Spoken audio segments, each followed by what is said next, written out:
Estamos em Gálatas, capítulo 4, e agora vamos abordar o trecho dos versos 12 a 20. Dê uma pausa no vídeo, faça sua oração pedindo a iluminação do Espírito Santo e volte para prosseguirmos com o estudo. Vamos lá. O título de orientação dado pela Almeida Revista e atualizada para esse trecho, dos versos 12 a 20, foi a perplexidade de Paulo. Paulo ficou perplexo, sem entender aquela atitude de indiferença e até inimizade dos Gálatas para com ele. Veja o que diz o versículo 12. Paulo falando: Sede qual eu sou, pois também eu sou como vós. Irmãos, assim vos suplico, em nada me ofendestes.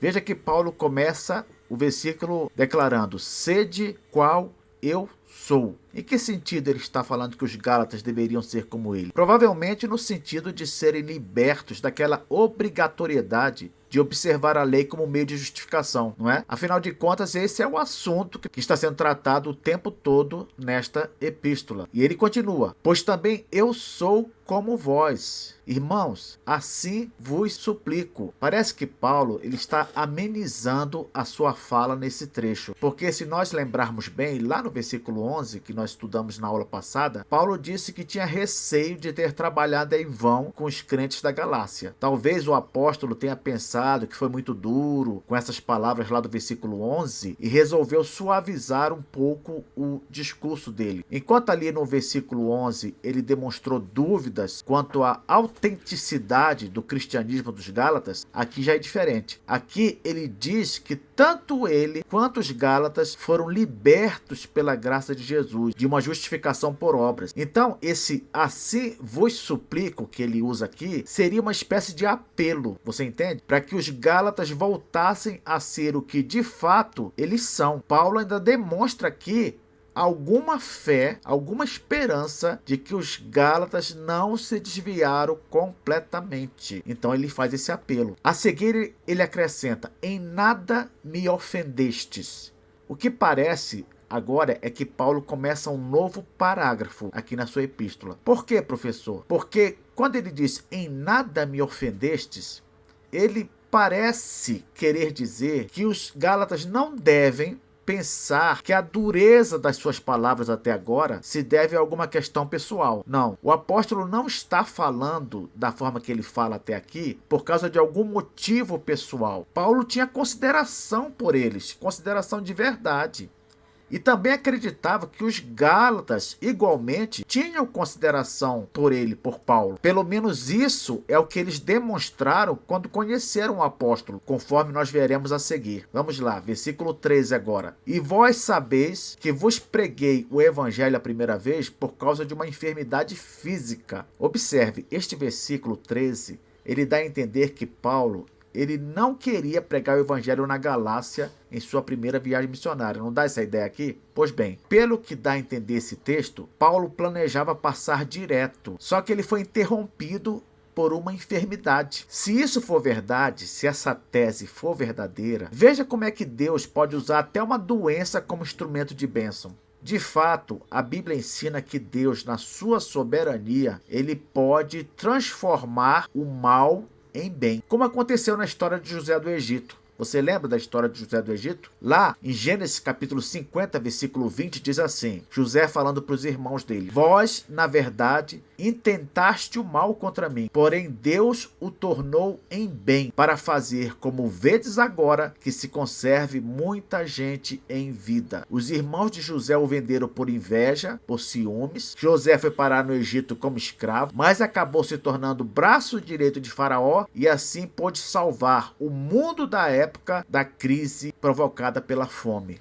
Vejam como é que Deus usou a maldade dos irmãos de José para que essa maldade resultasse numa coisa boa para o mundo da época. Essas palavras aqui do apóstolo também demonstram que mesmo ele não estava isento de doenças. E por que isso é importante, professor? É importante porque é uma coisa que testemunha contra aquilo que nós conhecemos como teologia da prosperidade.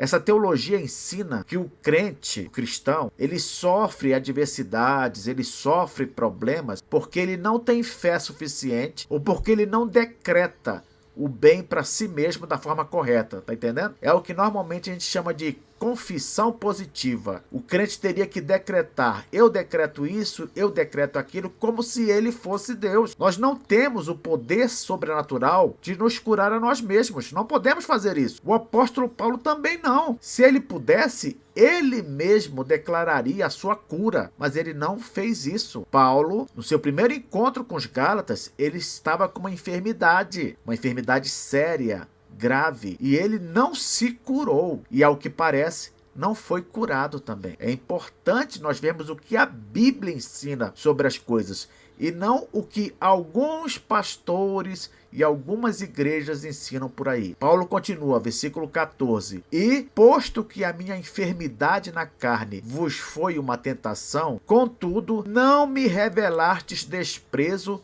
nem desgosto. Antes me recebestes como anjo de Deus, como o próprio Cristo Jesus. Preste bem atenção agora no que o apóstolo fala. Ele começou o versículo 14 dizendo assim: e posto que a minha enfermidade na carne vos foi uma tentação. Esse posto que eu já falei que é uma locução conjuntiva concessiva. Então quer dizer o quê? Embora a minha enfermidade na carne tenha sido uma tentação para vocês, contudo, vocês não me revelaram desprezo nem desgosto. Você está vendo? A enfermidade de Paulo era algo que tentava as pessoas a cometerem desprezo pelo enfermo.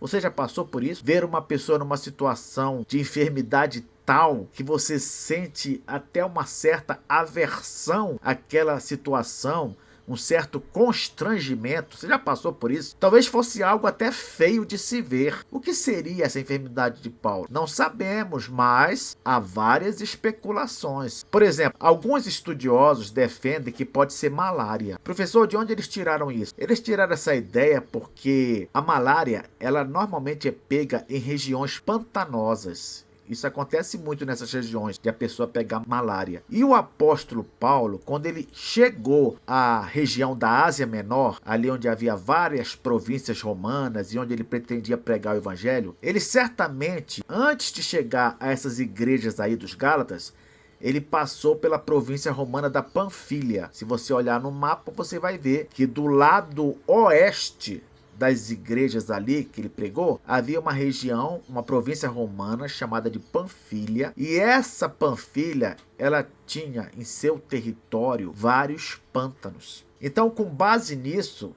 alguns estudiosos defendem que Paulo pegou malária na Panfilha, e isso fez com que ele tivesse que interromper seu projeto de pregar em regiões talvez mais altas ali da Ásia Menor e acabasse parando na região do sul da Ásia Menor, tendo de pregar para essas igrejas aqui da Galácia. O problema com essa ideia é que a malária ela não é contagiosa, ela é transmitida por um mosquito. Então, será que os Gálatas desprezariam alguém por causa disso? Por causa de malária, uma doença que nem é contagiosa?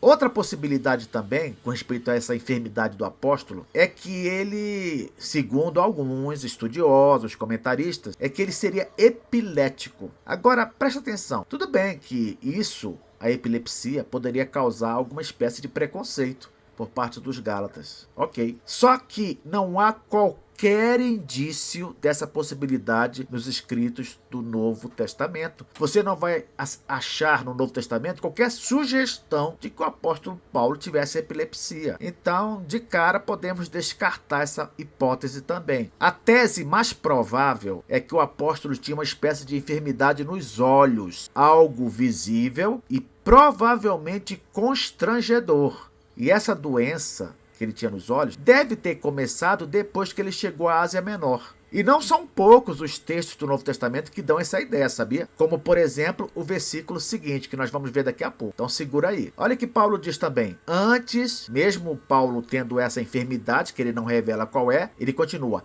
Antes me recebestes como anjo de Deus, como o próprio Cristo Jesus. Olha, nós não sabemos qual é a enfermidade do apóstolo. Sabemos que de alguma forma ela poderia constranger as pessoas. Mas o fato é que mesmo assim, os Gálatas o receberam como se fosse um anjo de Deus. Isto é, como se o apóstolo fosse um visitante especial, não uma pessoa comum. Aliás, Paulo acrescenta, o receberam como se fosse o próprio Cristo. Tamanhas as honras com as quais ele deve ter sido tratado, não é? Então, certamente, isso tudo aconteceu porque a mensagem do evangelho achou lugar no coração dos Gálatas. Você concorda comigo? Se os Gálatas trataram o apóstolo Paulo tão bem, com tanta consideração, foi porque Paulo lhes comunicou a respeito da pessoa e da obra de Jesus. E o Espírito Santo abençoou aquela evangelização. Por isso que os Gálatas tiveram tanto amor, tanta consideração pelo apóstolo Paulo. Quando uma pessoa é alcançada pelo evangelho da salvação em Cristo, ela só sente amor e gratidão. E se você, se eu, se nós formos instrumentos dessa evangelização, podemos esperar sim uma consideração especial, um amor especial, porque nós teríamos levado para essa pessoa a coisa mais importante que há neste mundo, que é a vida eterna em Cristo Jesus. Paulo continua aqui no versículo 15. Que é feito, pois, da vossa exultação? Pois vos dou testemunho de que, se possível fora, terias arrancado os próprios olhos para nos dar. Olha só a perplexidade do apóstolo aqui. Não é à toa que o título de orientação traz isso, a perplexidade do apóstolo Paulo. Ele fala, que é feito, pois, da vossa exultação? É como se ele dissesse assim, que é feito, pois, daquela alegria, daquela satisfação, daquele júbilo, daquela gratidão? Sumiu? Foi apagada com a pregação mentirosa dos judaizantes? Será que foi isso? Paulo diz ainda, pois vos dou testemunho de que, se possível fora, terias arrancado os próprios olhos para nos dar. Olha a que nível chegou a consideração dos Gálatas pelo apóstolo Paulo. Eles tiveram tanto apreço por ele que se mostraram dispostos até a fazer qualquer sacrifício para ajudá-lo. Olha, nós não sabemos, repito, se o apóstolo estava se referindo a esse suposto problema em seus olhos. Não sabemos. Porque essas palavras dele podem também ser uma expressão hiperbólica. Professor, o que é isso? Expressão hiperbólica. A hipérbole é uma figura de linguagem que você usa de exagero para dar ênfase a alguma coisa. Então, Paulo poderia simplesmente estar usando uma hipérbole, ele poderia estar intencionalmente exagerando para enfatizar o quê? O grande cuidado que os Gálatas tinham por ele. Só isso. Então, Paulo não estaria aqui dizendo que, literalmente, há um problema nos seus olhos e que os Gálatas estavam dispostos a arrancar os olhos deles para dar a Paulo. Não. Ele pode simplesmente estar usando isso aqui como uma hipérbole para dizer, eles tiveram tanta consideração que, se pudesse, arrancariam até os olhos para me dar. É por causa dessa possibilidade que não dá para a gente bater o martelo e falar que Paulo realmente tinha um problema nos olhos, compreende? Só por isso, porque ele pode não estar falando aqui literalmente, ele pode estar falando de uma forma que era comum à época. As pessoas poderiam usar esse tipo de expressão para falar a respeito de um cuidado muito grande que alguém tinha com outro. Falando ainda sobre essa questão da enfermidade nos olhos, essa possibilidade, eu destaquei alguns textos aqui para você ver que realmente há base no Novo Testamento para nós suspeitarmos de que Paulo tinha problema nos olhos. Veja só, em Gálatas 6:11, mais à frente, que nós vamos estudar ainda, Paulo diz assim, vede com que letras grandes vos escrevi de meu próprio punho. Por que ele escreveu a epístola com letras grandes? Por quê? Isso aponta para a possibilidade de ele ter um problema na vista. Além disso, se você for lá em Atos, capítulo 23, versículo 5, esse trecho do versículo 1 ao 5, lá em Atos 23, ele parece dar a ideia de que Paulo tinha um problema na vista mesmo. Por quê? Porque ele chama o sumo sacerdote de parede branqueada. Ele não o reconhece como sumo sacerdote, ele chama de parede branqueada. E depois que dizem para ele que é o sumo sacerdote, ele fala que não sabia que era o sumo sacerdote. Mas como não, se o sumo sacerdote tem uma roupa própria? Sim, é uma roupa branca, mas é uma roupa própria, com características próprias. Como ele não reconheceu o sumo sacerdote e só o chamou de parede branqueada? Provavelmente porque ele deveria ter algum problema de vista, uma miopia talvez. Eu não sei, mas você percebe que há indícios no Novo Testamento de que ele tinha realmente um problema de vista? Um outro exemplo aqui, lá em Romanos 16, versículo 22, o apóstolo Paulo, no final da carta dele aos Romanos, aparece aquele que escreveu a carta. Quer dizer, o apóstolo Paulo foi o autor da carta, mas quem escreveu não foi ele.